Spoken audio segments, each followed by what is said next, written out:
कृष्णाय वयं नुमः।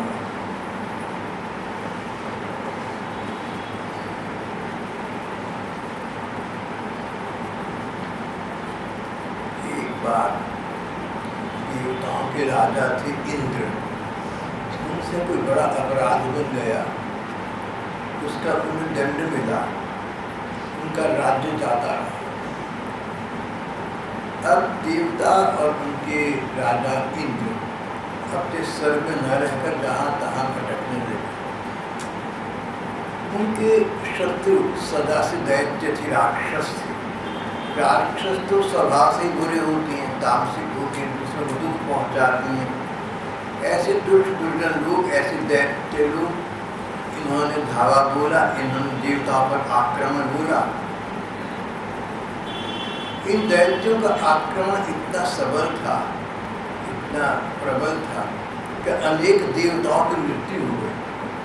मृत्यु तो कई दैत्यों की भी हुई, पर उनके गुरु थे जिन्हें संजीवनी शक्ति का ज्ञान था। कोई भी दैत्य मर जाता उसे वो पुनर्जीवित कर सकते थे।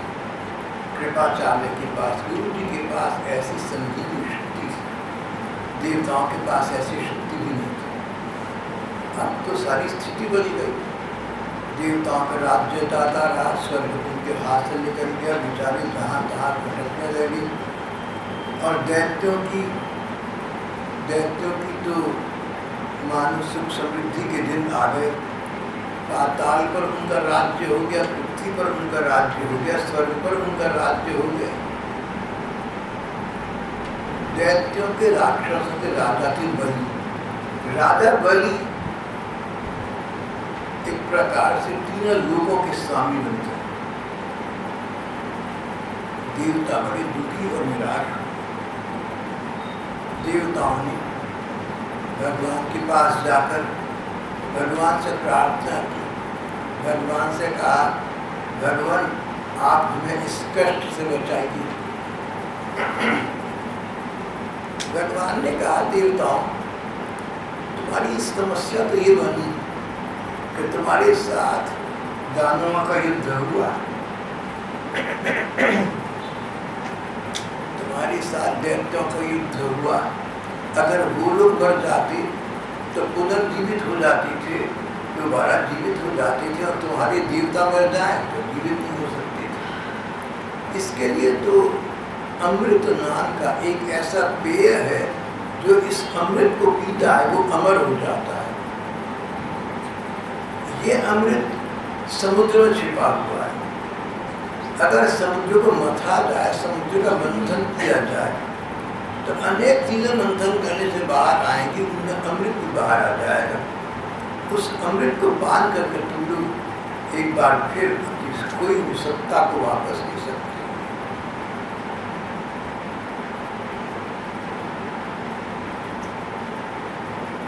अब तुम लोग नीति का आश्रय लो। अब तुम लोग ये काम करो कि तुम दैत्यों के साथ संधि करो। अगर दुश्मन तुमसे ज्यादा ताकतवर हो, उसके साथ संधि कर लेनी चाहिए, क्योंकि युद्ध करोगे तो पराजित हो जाओगे। इसलिए जब तक समय तुम्हारे अनुकूल नहीं आता, तब तक के लिए प्रबल बलवान शत्रु से मित्रता करना उचित है। और शत्रु कोई भी शर्तें रखते उसको मान जाना, क्योंकि और तो कोई उपाय नहीं। इस समय तो यही स्थिति तुम्हारी दैत्यों के साथ बनी हुई है। तो दैत्यों से तुम संधि कर लो, उनसे मिलकर समुद्र का मंथन करो, जो वो शर्तें रखे उनको मान जाओ। कोई बड़ा कार्य करना हो तो शत्रुओं से भी मेल मिलाप करना चाहिए, तो शत्रुओं से भी मेल मिलाप कर लेना चाहिए। तुम लोग बिना विलंब के अमृत निकालने का प्रयत्न करो, उसे पीने पर मरने वाला प्राणी भी अमर हो जाता है। तुम लोग समुद्र का मंथन करने की तैयारी पहले से करो। अब दही मथना हो तो छोटे से पात्र में आप मथ सकते हैं, लेकिन समुद्र तो बहुत विशाल है, सब ओर फैला हुआ है, अनंत है मानो। समुद्र का मंथन करने की तैयारी तुम्हें पहले करनी चाहिए। तुम्हें एक मथानी चाहिए मथने के लिए। तुम मंदिराचल नाग के पहाड़ को उखाड़कर उसकी मथानी बनाओ, मंदिराचल पर्वत की मथानी बनाओ। फिर तुम्हें एक नेति चाहिए, एक रस्सी चाहिए। तुम वासुकी नाम के नाग को कहो कि वो तुम्हारी नीति बन जाए। वासुकी नाग बहुत बलवान है, बहुत साहसी है और शरीर आकार में बहुत लंबा चौड़ा है। जैसा कार्य है वैसे ही उपकरण चाहिए। अब समुद्र का मंथन चाहिए तो छोटे मोटे पात्र में तो नहीं होगा। समुद्र का मंथन होगा तो उसके लिए मथानी चाहिए, मंदिराचल पर्वत की, वासुकी नाग की नीति बना ली और फिर तुम समुद्र का मंथन करो। देखो, आरंभ में कोई निराशा भी हाथ लगे तो तुम निराश मत हो। ये जीवन बहुत बड़ा है मनुष्य का। अगर तुम्हारे जीवन में कोई निराशा आए, कोई कष्ट आए, कोई परेशानी आए, कोई दुख आए तो कोई बात नहीं, उसका उपाय सोचो, परेशान मत हो। जैसे तैसे करके समय को गुजार दो, फिर अच्छा समय आ जाएगा, तुम्हारी बात बन जाएगी। इस दौरान एक बात का ध्यान रखना, जब शत्रुओं से संधि करनी है तो कहीं कहीं शत्रु लोग ऐसी बातें करेंगे जो बहुत ही निराधार होंगी। कहीं तुम पर हो सकता है अगर लांछन लगाए, दोषारोपण करें, तब तुम क्रोध में मत भर जाना। देखो, तुमने तो ये सोचकर उनसे बात करनी है कि इनसे मिलाकर रखनी है। अगर अचानक तुम्हें कहीं क्रोध आ गया तो सब लुटिया डूब जाए। अगर शत्रु से मित्रता करनी हो, शत्रु तुमसे अधिक प्रबल हो, मित्रता न करो तो शत्रुता करोगे, शत्रु से करोगे तुम्हारी हानि कर देगा, तुम्हें नष्ट कर देगा। चूज ऐसा नहीं फिर तो इससे अच्छा तो ये है कि शत्रु से मित्रता कर लो, जो शर्त है वो लगाए, मान जाओ। कहीं दुष्टता की बात करे, कहीं क्रोध की बात करे, तुम्हारी क्रोध मत करना, बनाकर रखना। ये सारी बातें पहले सब तक समझा कर रखो तो तुम्हारा काम बन जाएगा। ये जीवन मनुष्य का इस प्रकार का है। इसमें अनेक प्रकार की दुविधाएं हैं, अनेक प्रकार की असुविधाएं हैं, अनेक कष्ट हैं, क्लेश हैं, लेकिन सभी के जीवन में है। कहीं कम, कहीं अधिक, किसी के आज हैं, किसी के कल हैं। जीवन तो मनुष्य का ऐसा है, इसमें घबराना नहीं चाहिए। कोई भी परिस्थिति आ जाए उस परिस्थिति का सामना करना चाहिए। भगवान पर भरोसा रखो। God helps those who help themselves। तुम ठीक रास्ते पर चलो, भगवान का भरोसा रखकर चलो, भगवान तुम्हारी सहायता करेगा। भगवान ने देवताओं को बहुत कुछ समझाया। भगवान ने देवताओं को नीति बनाई कि शत्रु के साथ कैसा व्यवहार करना चाहिए। भगवान तो गुणों के भंडार हैं। उनमें ये भी गुण है कि जब किसी को राय देनी हो तो उस वस्तु की, उस व्यक्ति की पात्रता, उसकी योग्यता, उसकी इच्छा शक्ति और उसकी सामर्थ्य देख कर देते। कोई तुमसे राय मांगने आए ना तो पहली दो बातें हैं। पहली बात, कोई राय मांगने आए तब देना, अपनी राय किसी पर अपनी मर्जी से मत थोपने लगना। देवता से निराश हो गए, भगवान के पास आए, भगवान को पुकारा, संपर्क करने पर, प्रार्थना करने पर भगवान ने उनको स्थान दिया, चरणों में शरण प्रदान दिया, राय दी, अपने आप राय दी। लगे तुम किसी को बेकार में राय मत देना।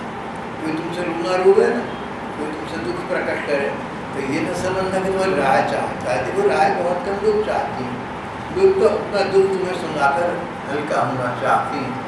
तो जैसा व्यक्ति हो पहले देख लेना कि पात्र कैसा है। तो जो व्यक्ति पहली बात तुम्हारी पास चलकर आए या चढ़कर आए, जैसे भी तुम्हारी बात, तुम्हें संपर्क करें। दूसरी बात, संपर्क करने के बाद उसकी मन की स्थिति जैसी है उसके अनुसार उसे राय दे। सबको एक जैसी राय नहीं दे सकते। किसी व्यक्ति के लिए विष अमृत है, किसी के लिए अमृत विष है। परिस्थिति के अनुसार बात करना, स्थिति के अनुसार बात करना, स्थान के अवसर के अनुसार बात करना। भगवान ने देखा, देवता भगवान के पास आए, बड़े बड़े भक्त भगवान के चरणों में जाकर रोते हैं, कहते हैं भगवान हमें स्वर्ग नहीं चाहिए, हमें मुक्ति मोक्ष नहीं चाहिए, हमें आपका प्रेम चाहिए।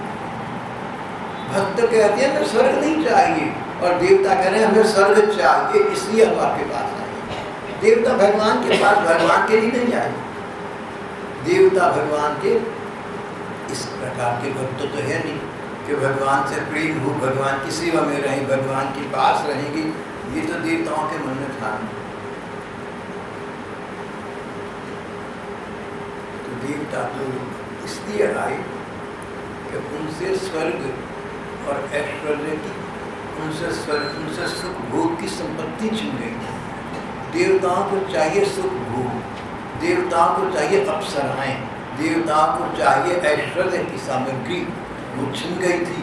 भगवान की कृपा से मिल सकती है, इसलिए वो प्राप्त करने के लिए भगवान के पास आए थे। भगवान से भगवान का प्यार प्राप्त करने नहीं आए। अगर उस समय भगवान नासमझी से काम लेते, भगवान समझ से काम ना लेते और कहते अच्छा देवता आओ, और गले लगाने लगते देवताओं को, तो देवता कहते भगवान गले लगाने से क्या मिलेगा, ऐश्वर्य थोड़ा मिल जाएगा हमें, पक्की चीज तो सुख भोग है वो देखो। भगवान को पता लग जाता कि उनके समालिंगन की, उनके गले लगाने की महत्व भी उन भक्तों के लिए ही है जो भगवान को चाहती है, सबके लिए नहीं।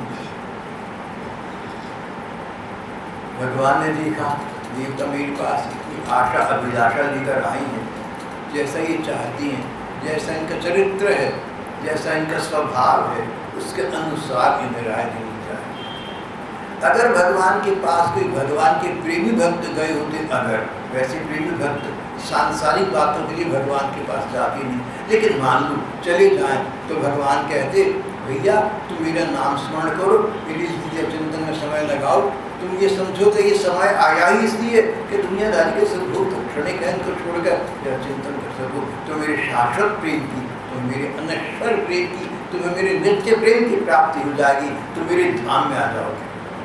लेकिन देवताओं से भगवान ने ऐसा नहीं कहा, बात के अनुसार राय देनी होती है। भगवान ने कहा दैत्य तुम्हारे शत्रु हैं और इस समय उनके साथ है, तुम ऐसा करो उनसे संधि करो, इनके साथ मिलकर समुद्र का मंथन करो। अगर तुम दैत्य को साथ नहीं मिलाओगे तो अकेले देवता तुम समुद्र का मंथन नहीं कर पाओगे। तो शत्रुओं का जो बल है उसका भी तुम्हें आवश्यकता है, तुम शत्रु के साथ संधि कर लो, उनको पटाओ, उन्हें मनाओ, उनकी शर्तें मान लो, उन पर कोई क्रोध मत करना, फिर दोनों मिलकर समुद्र का मंथन करना। जब अमृत निकलेगा तो मैं कुछ ऐसी योजना बनाऊंगा कि अमृत पान करके तुम लोग अमर हो जाओ। एक बार भगवान ने प्रहलाद भक्त से कहा जो चाहो मांग लो। प्रहलाद बोले भगवान आप क्या बात कर रहे हैं, जो चाहो मांग लो, मैं तो आपका प्रेम चाहता हूँ और आप मुझे संसार के सुखों में क्यों फंसाती हैं, संसार का राज्य मिल जाए तो मैंने क्या करना है, मुझे तो आपका प्यार चाहिए। लेकिन देवता आए तो जो उनको चाहत थी भगवान ने उसके अनुसार उन्हें राय दी, उन्हें बहुत पसंद आया। तुम लोग मंदराचल नाम का पर्वत है उसकी मथानी बनाओ, वासुकी नाग की नीति बनाओ। वासुकी नाग तभी मानेगा तुम्हारी बात को जब तुम अमृत में उसे भाग देना स्वीकार करो कि नाग भैया तू भी अमर हो जाएगा, इसलिए तुम्हारा साथ है। जब तक शत्रु को तुम प्रलोभन नहीं दोगे, आकर्षण नहीं दोगे, तुमसे क्यों मिलेगा। वासुकी नाग की नीति बनाओ, फिर समुद्र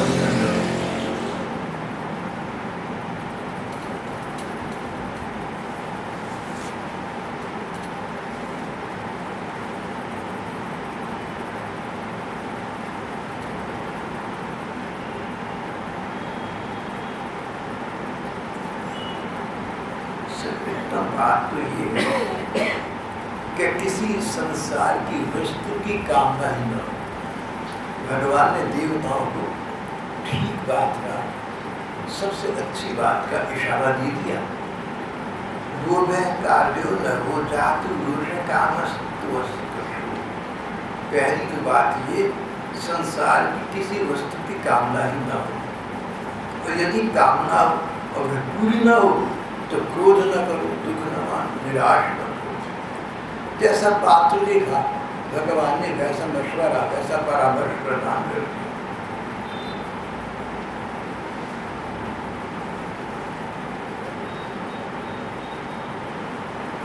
देवताओं ने देखा कि भगवान की मंत्रणा उनके बहुत अनुकूल है और अपने स्वर्ग सुखों को पुनर्प्राप्त करने का एकमात्र साधन भगवान के इस परामर्श का पालन ही है। तो सीधे यहाँ से दैत्यों के पास गए, राक्षसों की राजनगरी में गए। उनके सबसे बड़े राजा बलि थे, राजा बलि के पास पहुंचे। दैत्यों ने आज ये आश्चर्य देखा, देवता आ रहे हैं हमसे मिलने के लिए, आप तक तो कभी नहीं आए, और आ भी रहे बिना आयुध के, बिना अंगरक्षक के, बिना सैनिकों के। आज ये क्या हो गया? लेकिन दैत्यों की बुद्धि ऐसी होती है ना, उन्होंने सोचा ठीक है, न अंगरक्षक है न आयुध है, आज हम इनको यही समाप्त कर देंगे। राजा बलि से कहा, राजन आज तो हम इन छोटे छोटे बचे हुए देवताओं को यही समाप्त करते हैं। न इनके पास आयुध है, न इनके पास अंगरक्षक है, न कोई सैनिक साथ में, इनका काम यही समाप्त कर दें। सदा सदा के लिए स्वर्ग का राज्य हमारा हो जाएगा, ये आशंका कि कभी देवता अपना राज्य वापस कर लेना चाहेंगे, ये आशंका भी समाप्त हो जाएगी। न रहेगा बांस, न बजेगी बांसुरी। लेकिन राजा बलि देखिए, विचित्र व्यक्ति थे, राक्षसों के राजा थे, लेकिन बहुत उच्च चरित्र के, बुरी गलत बात। अगर हमारे हाथ में सत्ता हो, अगर हमारे हाथ में अधिकार हो, तो भी उसका दुष्प्रयोग नहीं करना चाहिए, और स्वार्थ के लिए कभी नहीं। तुम लोग ऐसा मत कहो, तुम लोग ऐसा मत करो, तुम लोग ऐसा सोचो भी मत।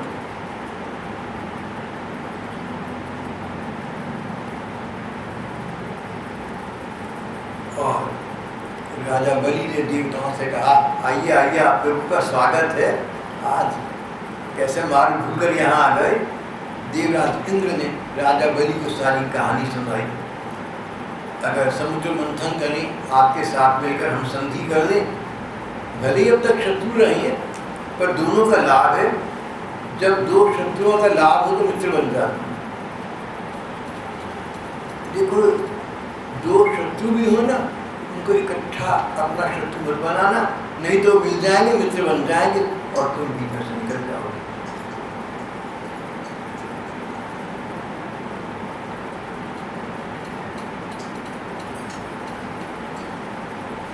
देवराज इंद्र ने कहा कि महाराज, हम आपके पास इसलिए आए हैं, भले ही सदा से देवता और दैत्य शत्रु रहे, पर आप भी और हम भी एक जगह तो समान इच्छा अधिकार चाहते हैं, वो है अमर जीवन प्राप्त करना। अगर कहीं से हमें अमृत मिल जाए तो हम दैत्य और देवता आपस में मित्र बन जाएं, हम मित्र बनकर आपस में समझौता कर लें, अमृत को कहीं से उपलब्ध करें और अमृत आप भी पान करें, हम भी पान करें, काम बन जाए, दोनों का बन जाएगा, मित्र भी बन जाएंगे, शांति करेंगे। राजा बलि को ये बात ठीक लगी। उन्होंने कहा, सिद्धांत तो ये बात, इन प्रिंसिपल वी एक्सेप्ट। राजा बलि के बड़े बड़े कई बुद्धिमान सैनिक सेनापति थे। उन्होंने राजा बलि से कहा कि सोच समझ कर निर्णय लीजिए, क्या पता देवताओं की क्या दुरभिसंधि हो, क्या चाल हो। लेकिन राजा बलि ने कहा, जो हमारे पास मित्र बनकर आए हैं, सहायता के लिए आए हैं, हमें अपने चरित्र को नीचे नहीं गिराना, हम उन पर अविश्वास नहीं करेंगे, हम अमृत मंथन का प्रयोग इनके साथ मिलकर करेंगे। देवता और दैत्यों ने आपस संधि कर दी, समझौता कर दिया। अब वे सब मिलकर अमृत मंथन के लिए उद्योग करने लगे। तो जैसा भगवान ने इन्हें बताया था, ये मंदराचल पर्वत के पास गए। मंदराचल पर्वत बहुत विशाल पर्वत का नाम है। जैसे तैसे करके देवताओं ने और दैत्यों ने पूरी शक्ति मिलकर उस मंदराचल पर्वत को उखाड़ दिया और उसे समुद्र के तट की ओर ले जाने लगे। तभी समुद्र में डालकर इसका समुद्र का मंथन किया जाएगा। मंदराचल पर्वत बहुत भारी था, उसे ले जाना बहुत कठिन था, स्थान बहुत दूर था। तो देवराज इंद्र और दैत्यराज बलि इत्यादि सभी पराजित हो गए। हम इस पर्वत को उठा नहीं सकेंगे, इतना बूझे वाला है, इतना भारी है।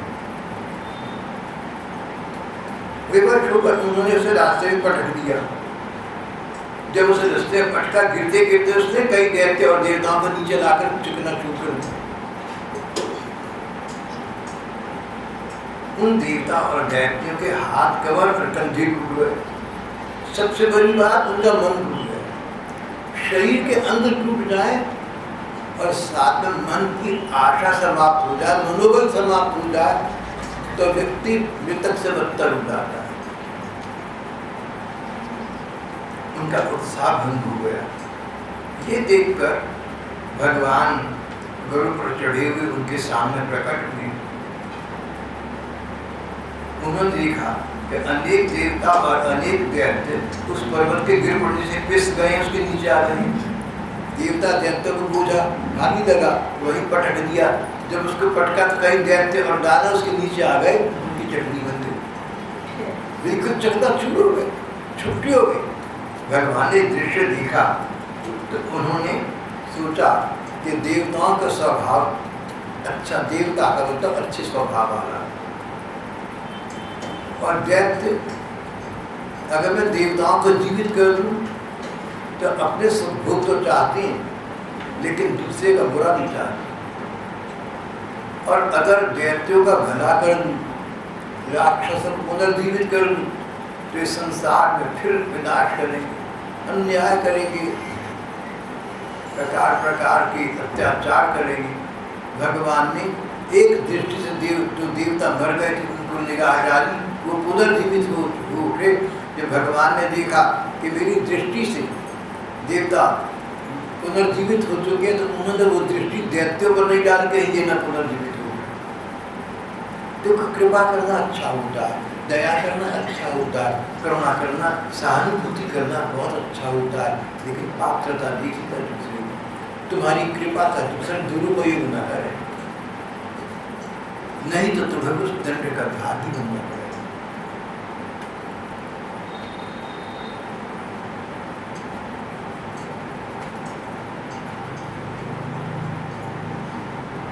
और भगवान राजा इंद्र और सारी देवता, राजा बलि और सारी दैत्य सब मिलकर जिस पर्वत को उठाकर चल न सके थे, भगवान ने उस पर्वत को अपने बाईं हाथ से खिलौना समझकर उठाया और उठाकर अपने गरुड़ जी पर रख लिया। भगवान को इस समय ऐसा लग रहा था देखकर मानो कोई फूल उठाकर उन्होंने पास रख लिया।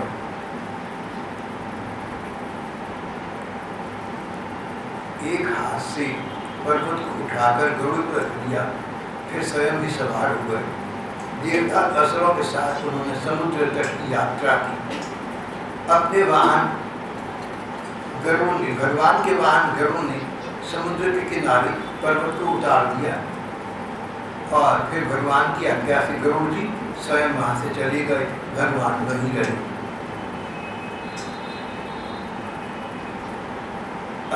मंदराचल पर्वत मथानी का काम तो हो गया, नेति चाहिए, वो रस्सी चाहिए जो मंथन के काम आएगी।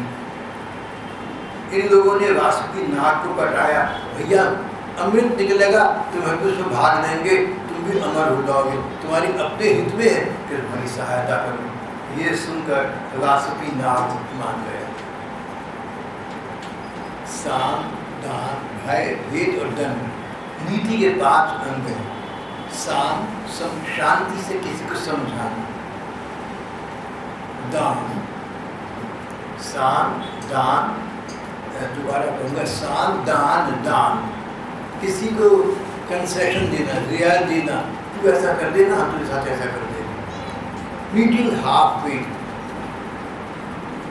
तू तू ये चीज मेहनत करके हमारे साथ मिलकर निकलवा, आधी तेरी आधी हमारी, दान दे दो, तो थोड़ी सी वस्तु आधा भाग दूसरे को प्रदान करो। साम दान भय भेद और दंड नीति के 5 अंग हैं, जिससे काम चल सके उसको अपनाना चाहिए। अब वासुकी नाग को बचाने के उसको हिस्सा देने की बात कही गई तो वासुकी नाग मान गए।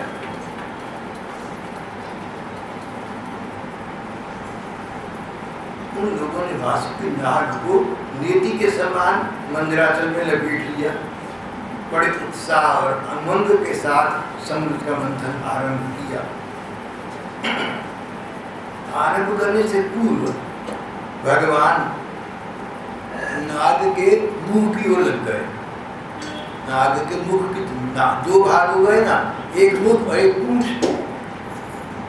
तो देवता और दैत्य 2 वर्ग हैं, एक वर्ग मुख की ओर लगेगा, दूसरा पूंछ की ओर लगेगा। भगवान उस वासुकी नाग के खन की तरफ उसके मुंह की ओर खड़े हो गए। मैं यहाँ रहूंगा। देवताओं ने देखा कि भगवान नाग के खन के पास खड़े हैं। जानते थे कि नाग के फुंकार से जहर फैले, अगर पता नहीं हम जीवित रह सकेंगे, इतना प्रबल नाग था। लेकिन भगवान वहाँ खड़े हैं, उन्होंने फिर भी भगवान का आदर करते सब देवता नाग के खन के पास जाकर खड़े हो गए। देखिए देवताओं ने एक बार फिर अपना देवतापन प्रमाणित कर दिया। देवता भी थे, दैत्य भी थे, दोनों एक साथ खड़े थे। भगवान नाग के सांप के फन की तरफ खड़े हो गए। ये नाग बहुत प्रबल था, लाखों किलोमीटर इसकी लंबाई थी और इसके सांस से इतनी जोर की फुंकार निकलती जहर की कि जिसके नाक में जाएगी वो भरकर गिर जाएगा। देवता दैत्य इस बात को जानते थे, इसलिए दैत्य उस तरफ नहीं गए। लेकिन देवता फिर भी चले गए। भले ही हम मर जाएं, लेकिन हम भगवान के साथ चरण रखते। देवताओं ने देवतापन का यहाँ प्रमाण दिया। देवता भगवान के साथ मिलकर उस नाग के फन की तरफ खड़े हो गए और दैत्य से कहा, भाई अब तुम लोग खड़े जाओ, तुम पूंछ की तरफ लग जाओ। दैत्य दुष्ट भी थे और मूर्ख भी। बोले कि पूंछ तो सोचा कि देवता पूंछ की तरफ नहीं लगी, मुख की तरफ लगे। जरूरी मुख की तरफ लगना अकल की बात होती होगी, अच्छी बात होती होगी, हम यही कहते हैं। अब दैत्य को ऐलान लग गया कि तो देवता कह रहे हैं ठीक तो गए, हम अपनी तरफ से यही कहेंगे कि हम ऐसा चाहते हैं। तो बड़ी अकल की बात करने लगे, बहुत अकल की बात करने लगे। दैत्य कहने लगे कि देखो पूंछ तो सांप का अशुभ अंग है, हम उसे नहीं पकड़ेंगे, ये अशुभ अंग है।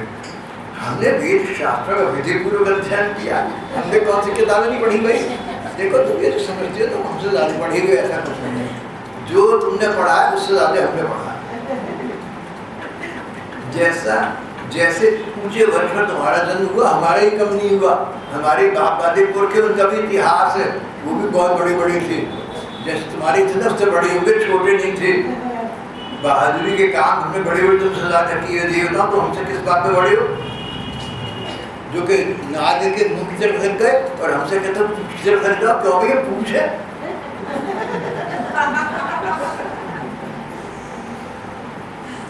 हम देवताओं से किस बात में कम है। ये सुनकर दोबारा कहूँगा, ये कहकर दैत्य लोग चुपचाप एक ओर खड़े हो गए।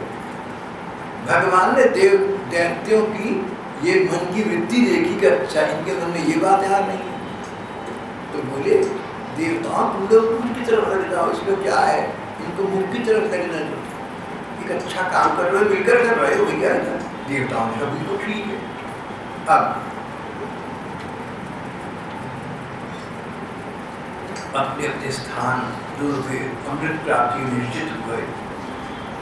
यहाँ पर भगवान ने सचमुच एक योजनाबद्ध कार्य किया था। भगवान जानते थे अगर वो पहले कहीं कि देवता पूंछ की तरफ लगे और दैत्य मुंह की तरफ लगे तो दैत्य कभी नहीं मानेंगे।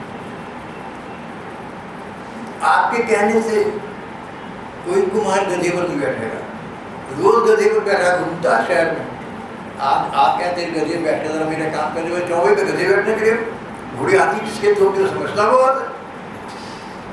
तो किसी के कहने से तुम्हारी गधे पर नहीं बैठता, तो भगवान जानते देवताओं की गधे जैसी बुद्धि है, हमारे कहने से ये नहीं मानेंगे, उल्टा करेंगे। तो बोले कि देवताओं तुम मुख की तरफ लग जाओ, देखो मैं मुख की तरफ लगता हूँ। देवताओं की विपरीत बुद्धि थी, बोले हम लगेंगे, मुख तो शुद्ध अंग होता है और पूछ ये तो अशुद्ध अंग होता है, हम नहीं पूछ में लगे, हम किस बात का काम है। भगवान बोले ठीक है, भगवान की योजना भी यही थी, जो भगवान के मुख जो नाग के मुख की तरफ लगेंगे और तब मंथन करेंगे, तो मंथन करने से, बल प्रयोग करने से, हिम्मत करने से, मेहनत करने से उनके शरीर का बल कितने होगा। और उधर वो जो नाग मंथन के समय मेहनत कर रहा होगा, उसके अंदर से बड़ी बड़ी फुंकारें बाहर निकलेंगी, जहर बाहर निकलेगा, आधे बड़े तो उस तरफ लगे तो पहले ही हो जाएंगे। भगवान की योजना भी यही थी, देवता सुरक्षित थे, उस तरफ लगे थे।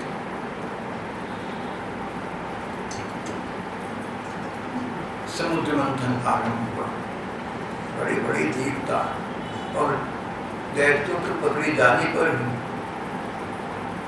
वो मंदराचल पर्वत समुद्र में डूबने लगा। जैसे मंथन आरंभ किया, सागर मंथने का काम आरंभ किया, तो उनकी मथानी डूबने लगी।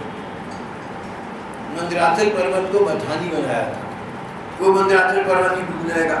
मंदराचल पर्वत एक तो भारी बहुत था, दूसरे पानी में अंदर नीचे कोई आधार उठाई नहीं, ठहरे का काम। भारी चीज पानी में डालो तो नीचे जाएगी, मंदराचल नीचे जाने लगा। अब देवताओं ने देवताओं ने देखा कि भाग्य ही खोटा है, सब किया करा है, मिट्टी बनने वाला है।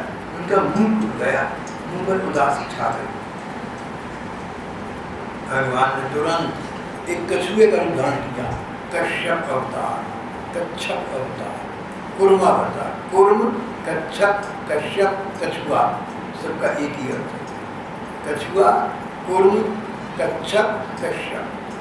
भगवान ने कछुए का रूप धारण किया, जल में प्रवेश किया मंदराचल पर्वत के नीचे। मंदराचल पर्वत को कछुए के रूप में बने भगवान ने अपनी पीठ पर स्थापित कर दिया, ऐसे जैसे कोई किसी फूल को अपने हाथ में लेकर खिलाने लगे। भगवान के लिए तो खैर ये बातें छोटी छोटी हैं, उनके लिए बड़ी तो हो नहीं सकती। भगवान देवता और असुरों देखा कि पहाड़ तो ऊपर उठाया है, वे फिर से समुद्र मंथन के लिए उठ खड़े हुए।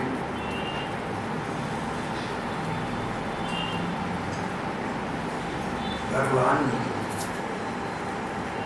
अपनी पीठ पर इस पहाड़ को धारण कर लिया था।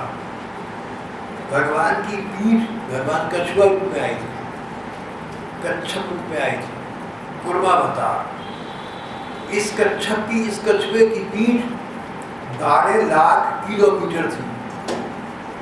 यहाँ पर शब्द बोलते 1 लाख योजन, 1 लाख योजन यानी 12 लाख किलोमीटर। भगवान कछुए के ऊपर प्रकट हुए। कछुआ इतना बड़ा था, इतना विशाल था कि पर्वत को अपनी पीठ पर रख सके, इसलिए भगवान ने ऐसा विशाल आकार धारण किया था कि कछुआ बने भगवान की पीठ पर 12 लाख किलोमीटर फैली हुई पीठ पर उस पहाड़ को धारण कर लिया। अब वह पहाड़ भगवान की पीठ पर घूमने लगा।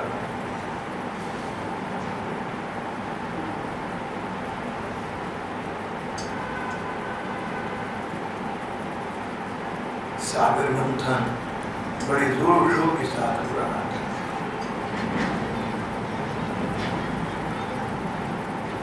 उस समय समुद्र में मानो तूफान आ गया। समुद्र में रहने वाले मगरमच्छ, मछलियां, मत्स्य आदि जीव सब क्षुब्ध हो गए। नाग वासुकी के हजारों कठोर नेत्र, मुख और सांसों से जहर की आग निकलने लगी।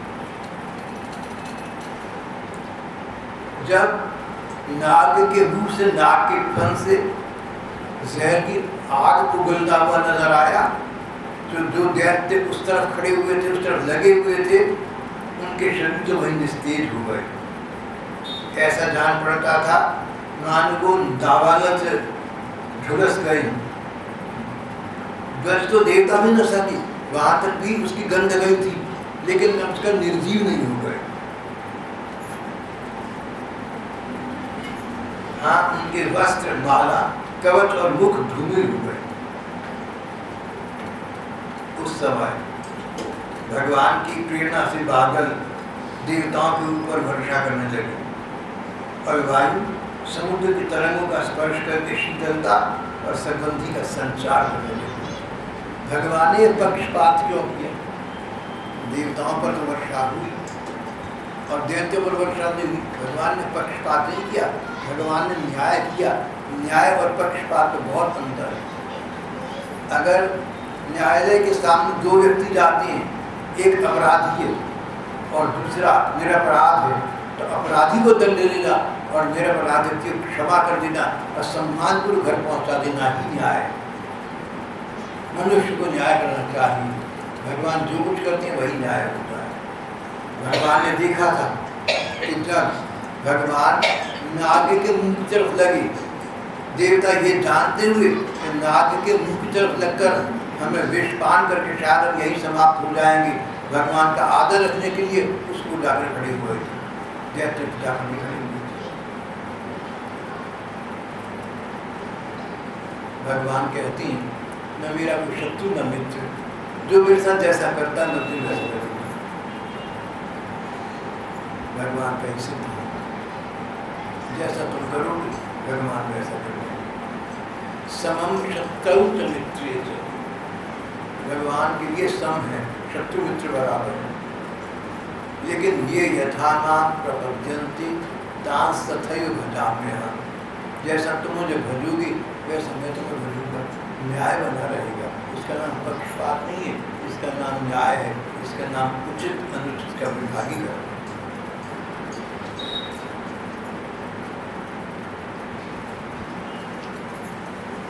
समुद्र मंथन करने पर भी जब अमृत न निकला, तब स्वयं भगवान समुद्र मंथन करने लगे। उस समय भगवान की शोभा बहुत बढ़ गई, बहुत सुंदर हो गई। भगवान जो भी करे, कोई जोकर बन जाए, कोई पशु बन जाए, उनकी सुंदरता और बढ़ जाती है दृष्टि में। अगर भगवान आधा शेर और आधा इंसान बन जाए तो उनका सौंदर्य और अधिक बढ़ जाता है, दिखता है। भगवान नृसिंह बन गए, भगवान कछुआ बन गए। यहाँ पर भगवान समुद्र मंथन में स्वयं लग गए। मेघ श्याम कनक परिधि, मेघ के समान सावरे शरीर पर सुंदरता पीताम्बर फहरा रहा है। कान में बिजली के समान चमकते हुए कुंडल है, सिर पर घुंघराली बाल लहरा रही हैं, आंखों में लाल लाल प्रेम की रेखाएं हैं, गले में वनमाला सुशोभित हो रही है। इस प्रकार भगवान कछुए के रूप में पर्वत धारण किए थे। समुद्र के अंदर भगवान कछुए के रूप में थे और पर्वत को अपने धारण किए थे, और समुद्र के बाहर वे भगवान पृथ्वी पर, स्थल पर उसी समुद्र का मंथन कर रहे थे। अब समुद्र बड़ी खलबली मच गई। मछली, मगर, सांप और कछुए भयभीत होकर ऊपर आ गए।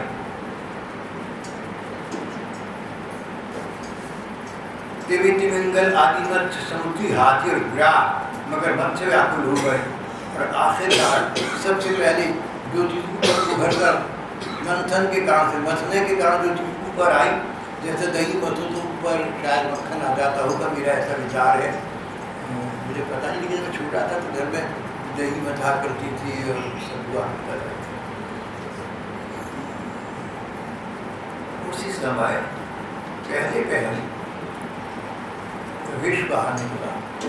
विष बड़ा उग्र था। ये हलाहल नाम का विष था। इसकी अगर उपमा आज दे सकते हो, आज की दुनिया में कहते हैं पोटेशियम साइनाइड से करोड़ों गुना ज्यादा जहरीला जाता है। पोटेशियम साइनाइड के बारे में मैंने सुना है कि वैज्ञानिकवेत्ताओं ने उसके विषय में कुछ जानना चाहा तो ये कहा कि हम इसको अपनी जगह पर रखकर चखेंगे, शायद तुरंत समाप्त हो जाए, बोल न सकी तो इशारा बताया कि हाथ से ये इशारा कर देंगे तो ये ऐसा होगा, वैसा कर देंगे तो वो। अनेक विज्ञानवेत्ताओं ने ऐसा किया लेकिन नहीं पता, इशारा भी न कर सके। जब विष नाक के पास आया, मुंह के पास आया, तभी समाप्त हो। इस पोटेशियम साइनाइड के आजकल के विष से करोड़ों गुना अधिक भयंकर हालाहल नाम का विष हुआ करता था। ये विष बाहर निकला, विष के बाहर निकले बिना विष के पिए जो हवा की लहरें इस विष का स्पर्श करके फैल रही थी, उसी से देवता दैत्य अधमरे हो रहे थे। इस भयंकर विष से बचने का कोई उपाय न था।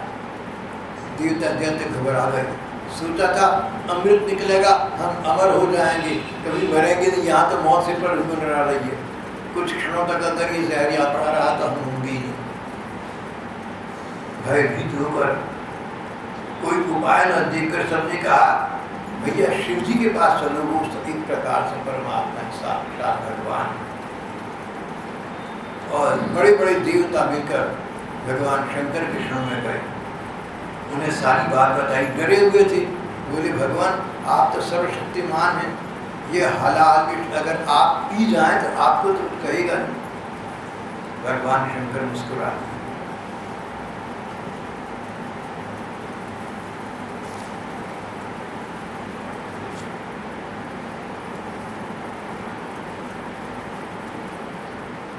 उनके मन में इन आयोजनों के प्रति बहुत ही करुणा व्याप्त हो गई, बड़ी व्यथा हुई। अगर चाहते तो हालाहल विष को उसी समय पी जाते, उनके लिए तो विषण बराबर, लेकिन उन्होंने ऐसा न किया। वो चाहते थे एक लोक मर्यादा की स्थापना करना। मर्यादा ये कि पति को कोई ऐसा कार्य करना हो जिसका संबंध परिवार से बाहर का भी हो तो उसको पत्नी का परामर्श लेना चाहिए। शिव जी ने पार्वती जी से कहा कि देवी ये लोग बहुत कष्ट में हैं, मैं चाहता हूँ कि मैं ये हलाहल विष पान करूँ।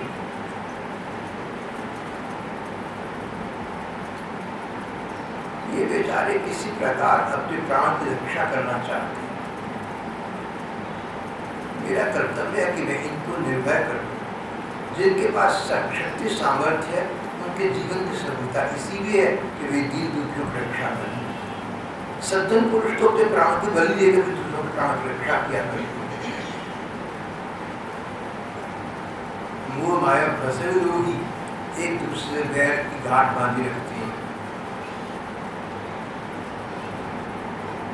जो लोग दूसरे प्राणियों की रक्षा करते हैं, दूसरे प्राणियों पर कृपा करते हैं, उन पर भगवान कृष्ण प्रसन्न होते, उनसे प्रियति भद्रे सर्वात्मा प्रियति हरि, प्रीते हरु भगवती प्रिय हम सचराचर।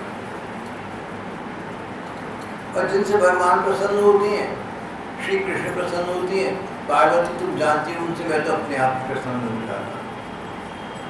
पार्वती जानती थी कि शिव जी ने मर्यादा की रक्षा के लिए सबके सामने मेरा मान रखने के लिए मेरे से कहा है, नहीं तो शिव जी अगर हलाल विष का पान कर जाएंगे तो इनको कोई हानि कोई क्षति पहुंच सकती ही नहीं। उन्होंने मुस्कुरा कहा कि भगवान लोग मंगल करना तो आपके स्वभाव में है, मैं तो आपके चरणों की दासी हूँ, आपकी इच्छा है आप पान कर जाइए। प्रजा का मंगल करना तो आपका स्वभाव है। भगवान शंकर ने हलाल विष को, उस तीसरा हलाल विष को अपनी हथेली पर उठाया और तुरंत उसको चाट के भक्षण कर दिया। उसी समय भगवान शंकर का कंठ नीला पड़ गया।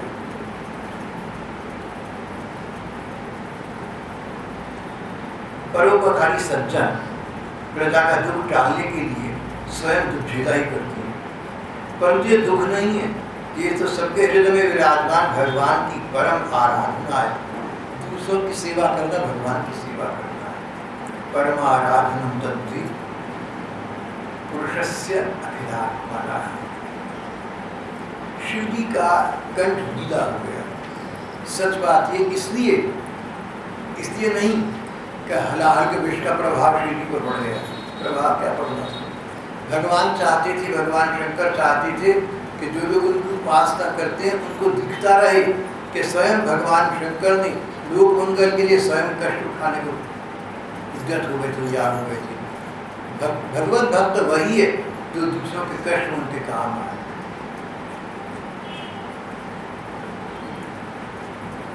उनका ये अद्भुत कर्म सुनकर बड़े बड़े देवता उनकी प्रशंसा करते रह गए। यहाँ पर भागवत का ये अध्याय समाप्त हो जाता है, तो कहीं ग्रंथों में ऐसा आता है कि जब देवता का मान रह गया, उनकी लाज रह गई, तो सब देवताओं ने मिलकर भगवान शंकर से कहा कि प्रभु आज आपने हमारी लाज रख ली, नहीं तो पता लग जाता कि हम कुछ भी नहीं कर सके। आज के दिन जो व्यक्ति आपके लिए, आपकी प्रसन्नता के लिए व्रत उपवास करेगा, पर्व मनाएगा, उत्सव मनाएगा, उसको सब देवताओं का पूजा करने का फल एक ही दिन प्राप्त हो जाएगा। अलग अलग देवताओं के लिए जो व्रत लंबे लंबे किए जाते हैं, समय तक किए जाते हैं, लंबे समय तक किए जाते हैं, उन सब व्रतों का सबका फल एक साथ उस व्यक्ति को मिल जाएगा जो आज की तिथि में आपके लिए व्रत करेगा। और तभी से कहते हैं कि शिवरात्रि का उत्सव आरंभ हुआ। ऐसा कई जगह लिखा रहता है। भागवत में ये भी लिखा है कि भगवान कृष्ण ने एक बार शिवरात्रि का उत्सव मनाया था जब वो 12-13 वर्ष के भी नहीं हुए थे, उससे पहले। आज का हमारा ये प्रसंग यहाँ समाप्त।